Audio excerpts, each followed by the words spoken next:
Sveiciens visiem pirmajā bloga dzīve ar naudu video ierakstā, video sveicienā. Šis ir mans jaunais projekts, mans jaunais blogs dzīve ar naudu. Mani sauc Mārtiņš, varbūt kāds mani atcerās no bloga dzīve ar elektroauto. Tad šis ir mans nākamais chapters, tā teikt, dzīve ar naudu. Par ko tad ir šis te blogs, par ko tad būs šis te blogs? Es to saucu par finanšu pratības blogu privātpersonām. Tas ir domāts parastiem normāliem cilvēkiem, tādiem pašiem kā es. Par to visu, kas tad attiecās uz mūsu privātajām finansēm, kā mēs attiecamies pret savām privātajām finansēm, bet ar tādu ievirzi par labu finanšu pratību, par krāšanu, uzkrāšanu, investēšanu un beig galā par tādu neatkarību attiecībā uz finansēm. Man jāpasaka, varbūt arī pie viena, kas tad šis blogs nav un nekad nebūs.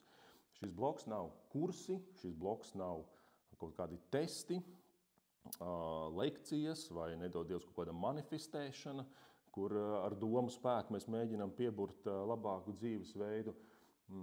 Tas viss šis blogs nav. Es neko necenšos jums pārdot, vienkārši dalos ar savu pieredzi un ar savu redzējumu uz finanšu lietām.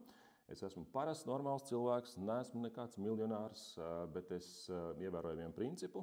Es tērēju mazāk nekā nopelnu, bet mēs runājam par dažiem simtiem mēnesī, ko es ietaupu, dažiem tūkstošiem gadā, kurus es investēju, uzkrāju dažādos produktos.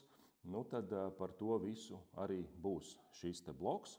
Bet ne tikai par tādu manu dziļu personisko pieredzi, bet arī par to, kā jūs varētu, izmantojot manu pieredzi, izmantojot manu viesu pieredzi šajā blogā, sākt attiekties pret savām finansēm. Un ne tikai varbūt tādā ikdienas līmenī, bet arī pieņemot kāds lielāks lēmums, kā izvēlēties un pareizi skatīties uz autolīzingu vai mājas iegādi vai uzkrājumu bērna izglītībai un nākotnei. Visas šīs lietas mēs apskatīsim un aprunāsim šajā blogā dzīve ar naudu.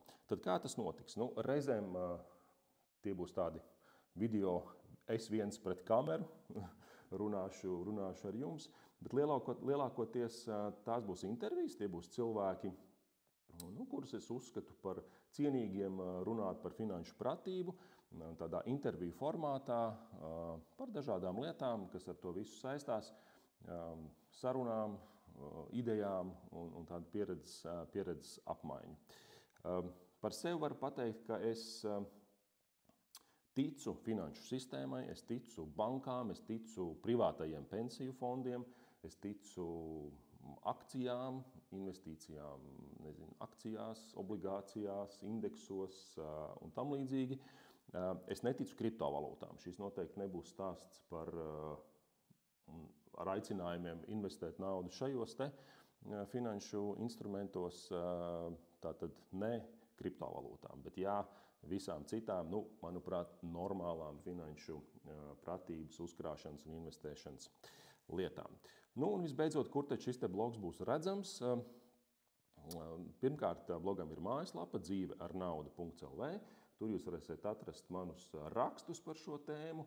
Un blogs dzīvos YouTube kanālā Dzīve ar naudu, un blogs dzīvos arī Spotify platformā tieši ar tādu pašu nosaukumu Dzīve ar naudu. Tā kā pieseko un tiekamies jau pavisam drīz blogā Dzīve ar naudu.